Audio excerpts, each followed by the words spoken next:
Living in the mountains is a great way to live. You're surrounded by natural beauty, wildlife, amazing views. It's truly a blessing. And while most people love the majesty of the mountains, living there isn't quite for everyone. There are important considerations involved in buying a home in the mountains that one wouldn't have to think about when buying a home in the city or surrounding suburbs. In today's episode, I'll highlight some important things for you to know to see if mountain living is right for you.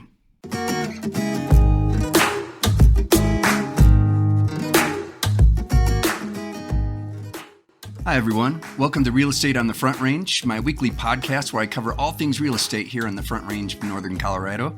Join me every week to get market updates, tips, and information on relevant topics to make sure that you're fully informed before you buy or sell your next home. This is Sean Gilliam, your host, and I look forward to you joining me on Spotify, Google, Apple, or whatever your favorite podcast app is for the latest episodes.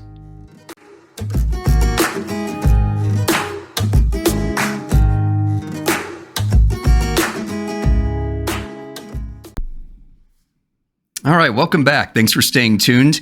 We continue our discussion on mountain properties, and these are some things that I want you to consider. Some of it's due diligence, some of it is budget and other important things for you to consider to make sure that living in the mountains is right for you. Living in the mountains is great. For some, though, commuting is an important factor to consider.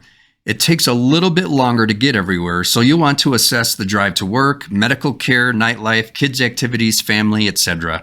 So while the excitement of living in the mountains is there, that commute might wear on some people over time. So it might be good to test drive some of the areas that you're looking at, some of the different communities in the mountains, and see how long it takes you to get to work. And do you like the commute? Are you willing to make that sacrifice, if you would see it as such, over the long haul? Another important thing to consider with this also is the type of vehicle you have. When you live in the mountains, sometimes they don't plow the roads. Some communities do, some don't. Sometimes you'll have a road maintenance HOA fee, for lack of a better term, that you'll pay, and they'll come and plow the roads every time there's a snowstorm, but some areas won't. And then you'll also have to consider when that snow gets packed down, it gets very slick. So if you don't have all-wheel drive, four-wheel drive, or good snow tires, you could get stuck. It happens frequently with FedEx and UPS trucks that come into the mountains. If they don't put chains on, they can get stuck in a ditch, and then people have to come and pull them out. It also happens to people that are visiting neighbors. If they have a front-wheel drive car or rear-wheel drive car without good tires, they can get stuck. And so it can just be a real hassle if you're wanting to move to the mountains and having to deal with that. So make sure you have the right vehicle, have the right kind of drive system, whether it be all-wheel or four-wheel drive, or at least be aware that you're going to have to invest in some good snow tires in order to get in and out of the neighborhood. Related to your commute is health and access to medical health. So think about if you have a lot of medical appointments and those kinds of things, it's important to consider how long of a drive and how many trips you're going to have to take. So access to medical health, hospitals, etc., it's an important consideration. It's a little bit longer of a drive to your local hospital or doctor office. So if you have frequent appointments for health reasons, make sure you're up for that commute. I will say that many mountain communities have volunteer fire departments, so they can get to your house faster in most cases than most emergency services can respond in the local municipalities, towns, cities, suburbs, etc. And this is because of less traffic, and oftentimes these volunteer firefighters and EMTs live just down the road from you, or maybe even next door. So when it comes to health services considerations, I will say that this is the number one reason many move out of the mountains. Because as we get older, let's face it, that commute often frequently for those with age-related medical issues, it gets tiresome. So I've seen neighbors move away just because they're tired of having to go up and down the mountain for frequent doctor visits. So again, another thing to consider, it's related to that commute. Are you up for the drive on a daily basis for health issues and those other things I mentioned earlier as far as work and family and all those kinds of things? Another important consideration is internet and phone connectivity. Since the pandemic, more people are able to work from home, which makes moving to the mountains more attractive and attainable. With this change, though, it's important to make sure you have sufficient internet access. Estes Park, a local mountain town, has their own fiber optics network, so you can get fast speeds in most areas. And then some of the outlying areas might be getting fiber optics as well. They're putting in the infrastructure for that. But it will cost money to do so, especially if you want that fiber optics line directly to your house. So that might cost you to the tune of thousands of dollars. So it's just something to consider in your budget, especially if you have need for high-speed internet.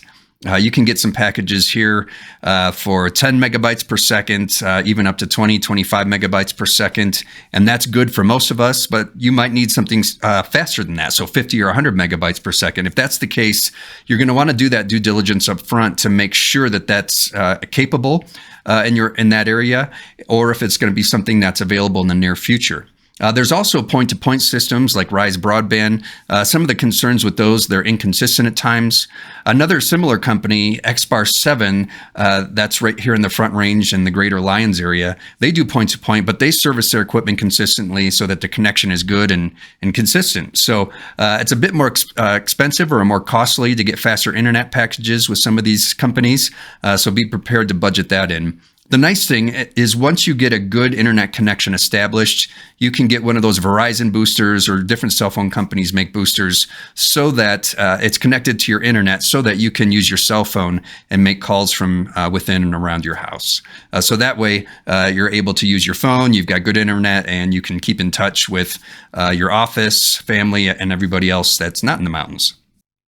And of course, there's wildlife. People come to the mountains to see the vast amount of wildlife that we have hanging out here, whether it be elk or deer, mountain lions. Once in a while, you'll catch one of those, or bear, and they're beautiful to see. However, when you live in the mountains, it's a little different, only because these animals are wild animals, and if you're out in the yard, or if your pets are out in the yard, they could either be on the menu for some of these animals, or it could be dangerous for you and your kids. It just depends. So it's great to see all these wild animals up here, but you do have to take that into consideration. You can't just let your dog hang out in the yard all afternoon or late in the evening, just because some animals like mountain lions will catch on to that and make a meal out of them. So again, wildlife, it's a beautiful thing to see. It's great for photography and just touring around in the mountains. But there are some considerations. It's a reality when you live here that they do come to your yard and could pose potential problems. Something that might come up as you're searching for mountain homes, and there's a few items to think about, some due diligence items to make sure that you know these things up front before you get to closing, so there's no surprises. But one of those is property boundaries. Now, when you buy a home in the suburbs or in a local municipality along the Front Range or anywhere that have those lot and block neighborhoods, they're well established. The fence lines were probably put there when the homes were built, and so they're right on the property line. So there's no concerns about encroachments or those kinds of things. And in some of the areas of the mountains, that's the same case. Property boundaries are well established in areas like Estes Park. However, in other areas, though, those pins, those corner markers, those might have washed away from the flood in 2013, or there might be encroachments on the property, such as fences, sheds, driveways, or even houses. Because you think about in the mountains, some of these properties that are kind of a little off the beaten path, they've been there for a long time. People don't live there year round, and people take the liberty to do things without checking with the surveyor because they want to avoid that cost. And so they end up putting a fence on somebody else's property, or they build a shed that's partly on their neighbor's property. I've even heard of situations where a house was built on a neighbor's property. And so when that happens, you're going to have to deal with that somehow during the transaction to get it resolved, or just accept it as it is. It just could be a major headache for everybody involved. Now, one of the things that you'll have to consider as part of your budget when you're purchasing a home in the mountains is an improvement location certificate. And this is something that's done by a surveyor. It's not a full or a proper survey, but it will help to identify any encroachments.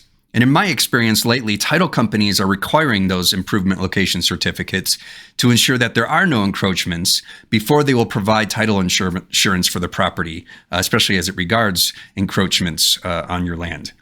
Now, with larger parcels of land, you may want to get a proper survey completed to identify where the corners of the property are. And, just a cost comparison, an ILC will cost you about $400 to $700, while a survey can cost $1,500 or more, depending on what type of survey you get and its location and how much land is involved.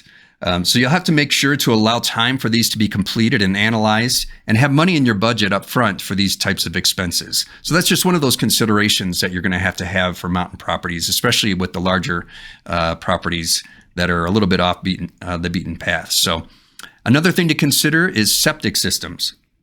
These are waste management systems on the property. When you get into the mountains, especially the more rural locations, you don't have city water and city sewer. And so in this case, your sewer system is actually on your property.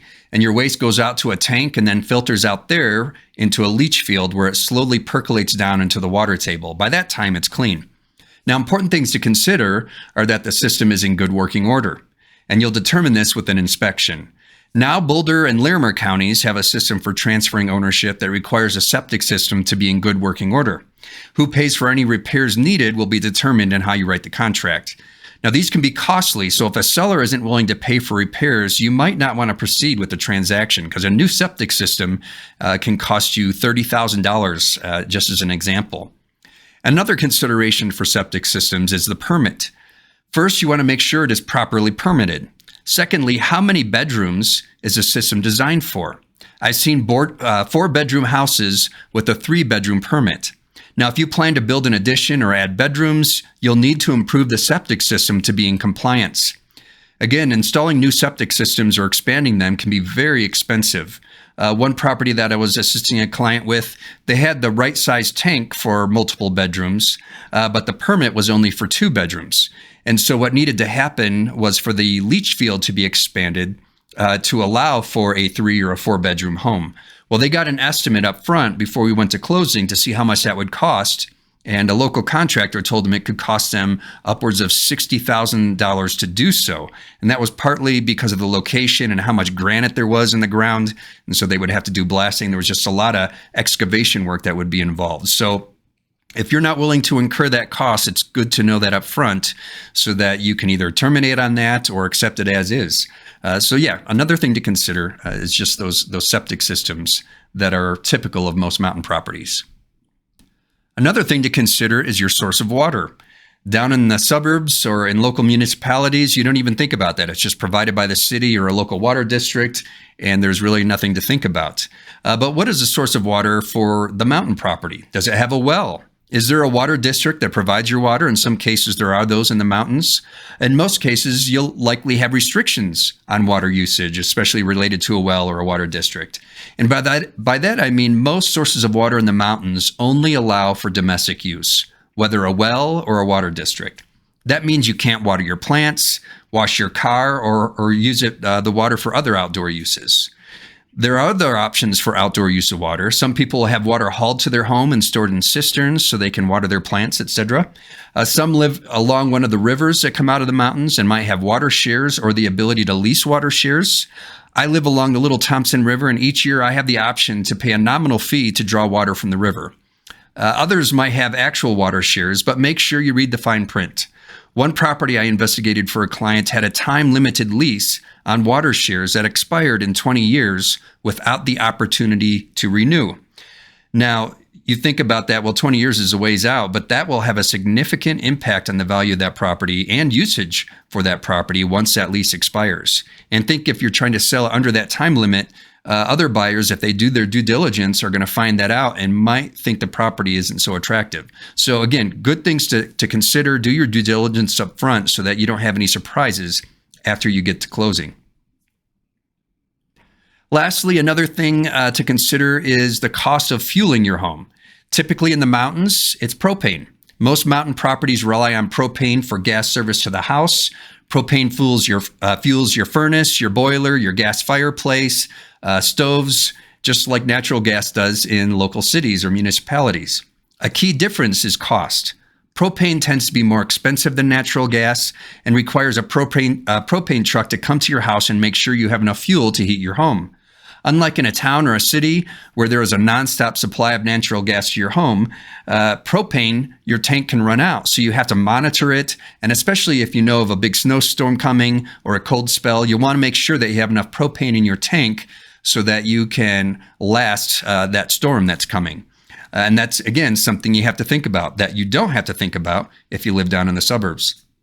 So these are important things to consider if you're wanting to buy a home in the mountains or thinking about if it's going to be a right fit for you. These are important aspects to be aware of should mountain living be the right move for you. So let me know if you have any questions or need help with moving to or from the mountains. And again, this is not a complete list. There's other nuances even related to these items and other things that might come up. But again, it's very helpful in helping you assess whether or not living in the mountains is the right move for you. And if it is, let's get in touch. I'd be glad to help.